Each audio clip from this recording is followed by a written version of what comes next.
श्री गणेशाय नमः। श्रावण मास महात्म्य आज 29वें अध्याय का पाठ करेंगे। आप भी श्रद्धा पूर्वक श्रवण कर सकते हैं। श्रावण मास में किए जाने वाले व्रतों का काल निर्णय। 29वां अध्याय। ईश्वर बोले, हे सनत कुमार, अब मैं पूर्व में कहे गए व्रत कर्मों के समय के विषय में बताऊंगा। हे महामुने, किस समय कौन सा कृत्य करना चाहिए उसे सुनिए। श्रावण मास में कौन सी तिथि किस विहित काल में ग्रहण के योग होती है और उस तिथि में पूजा जागरण आदि से संबंधित मुख्य समय क्या है। उन व्रतों के वर्णन के समय कुछ व्रतों का समय तो पूर्व में बता दिया गया है। नक्त व्रत का समय ही विशेष रूप से उन व्रतों तथा कर्मों में उचित बताया गया है। दिन में उपवास करे तथा रात्रि में भोजन करे, यही प्रधान नियम है।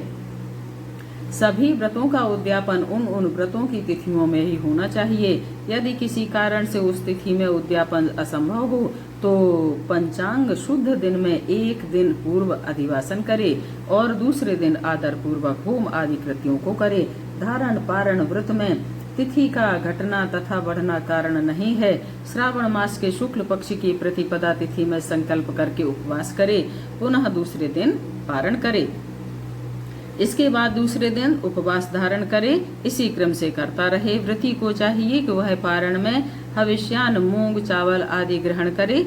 एकादशी तिथि में पारण का दिन जो हो जाने पर 3 दिन निरंतर उपवास करे। रविवार व्रत में पूजा का समय प्रातः काल ही होना चाहिए। सोमवार के व्रत में पूजा का प्रधान समय सायंकाल कहा गया है।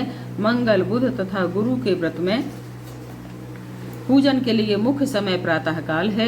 शुक्रवार के व्रत में पूजन उषा काल से लेकर सूर्योदय के पूर्व तक हो जाना चाहिए और रात्रि में जागरण करना चाहिए। शनिवार के दिन व्रत में नरसिंह का पूजन सायंकाल में करे। शनि के व्रत में शनि के दान के लिए मध्याह्न मुख्य समय कहा गया है। हनुमान जी के पूजन का समय मध्याह्न है।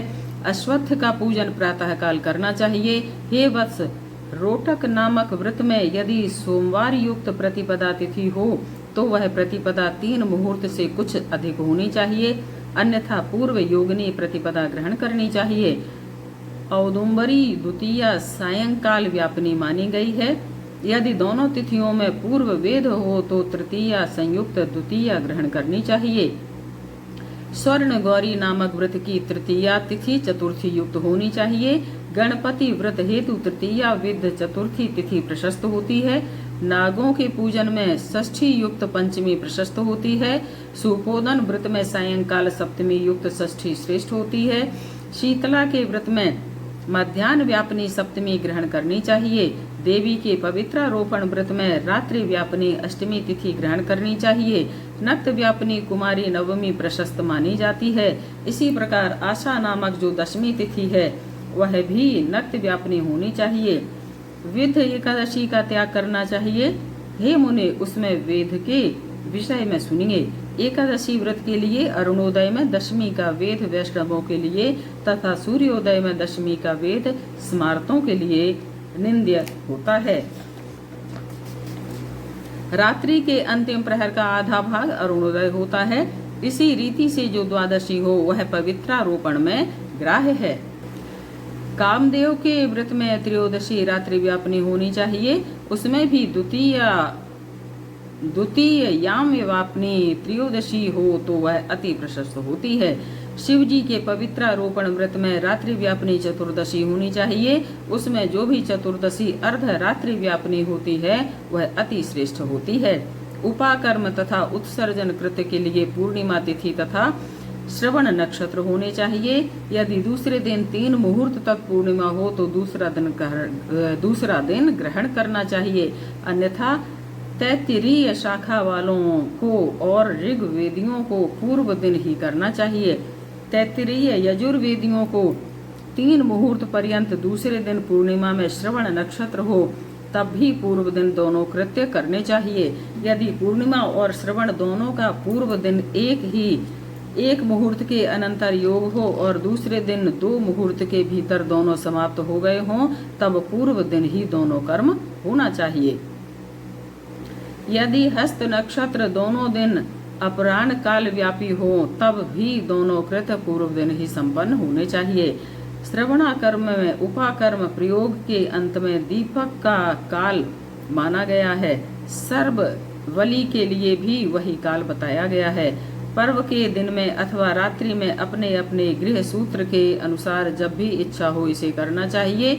इस दीपदान तथा सर्व बलिदान कर्म में अस्त काल व्यापिनी पूर्णिमा प्रशस्त है। हयग्रीव के उत्सव में मध्याह्न व्यापिनी पूर्णिमा प्रशस्त होती है। रक्षाबंधन कर्म में अपराह्न काल व्यापिनी पूर्णिमा होनी चाहिए। इसी प्रकार संकष्ट चतुर्थी चंद्रोदय व्यापिनी ग्राह्य होनी चाहिए। यदि चंद्रोदय व्यापिनी चतुर्थी दोनों दिनों में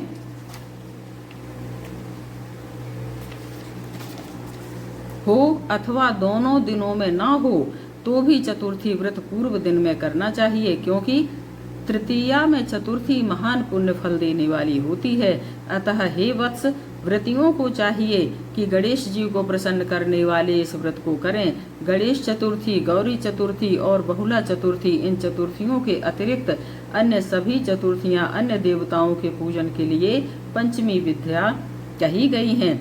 कृष्ण जन्माष्टमी तिथि निशीथ व्यापिनी ग्रहण की जानी चाहिए। निर्णय में सर्वत्र तिथि 6 प्रकार की मानी जाती है। दोनों दिन पूर्ण व्याप्ति, दोनों दिन केवल अव्याप्ति, अंश से दोनों दिन समव्याप्ति, अंश से दोनों दिन विषम व्याप्ति, पूर्व दिन संपूर्ण व्याप्ति और दूसरे दिन आंशिक व्याप्ति, पूर्व दिन आंशिक व्याप्ति और दूसरे दिन अव्याप्ति। इन पक्षों में से 3 पक्षों में जिस प्रकार संदेह नहीं है उसे सुनिए। विषम व्याप्ति में अंश व्याप्ति से अधिक व्याप्ति उत्तम होती है। एक दिन तिथि पूर्णा है, वही तिथि दूसरे दिन अपूर्णा कही जाती है। अव्याप्ति तथा अंश से व्याप्ति, इनमें अंश व्याप्ति उत्तम होती है। और जब अंश व्याप्ति पूर्ण हो तथा जब अंश से सम हो वहाँ संदेह होता है और उसके निर्णय में भेद होता है। कहीं युग में वाक्य से, वार तथा नक्षत्र के योग से, कहीं प्रधान द्वय योग से और कहीं पारणा योग से। जन्माष्टमी व्रत में संदेह होने पर तीनों पक्षों में पराग्राह्य होती है। यदि अष्टमी 3 प्रहर के भीतर ही समाप्त हुई हो तो अष्टमी के अंत में पारण हो जाना चाहिए। उसके बाद यदि अष्टमी उषा काल में समाप्त होती हो तो पारण उसी समय करना चाहिए। फिठोर नामक व्रत में मध्याह्न व्यापिनी अमावस्या शुभ होती है और वृषभों के पूजन में सायंकाल व्यापिनी अमावस्या शुभ होती है।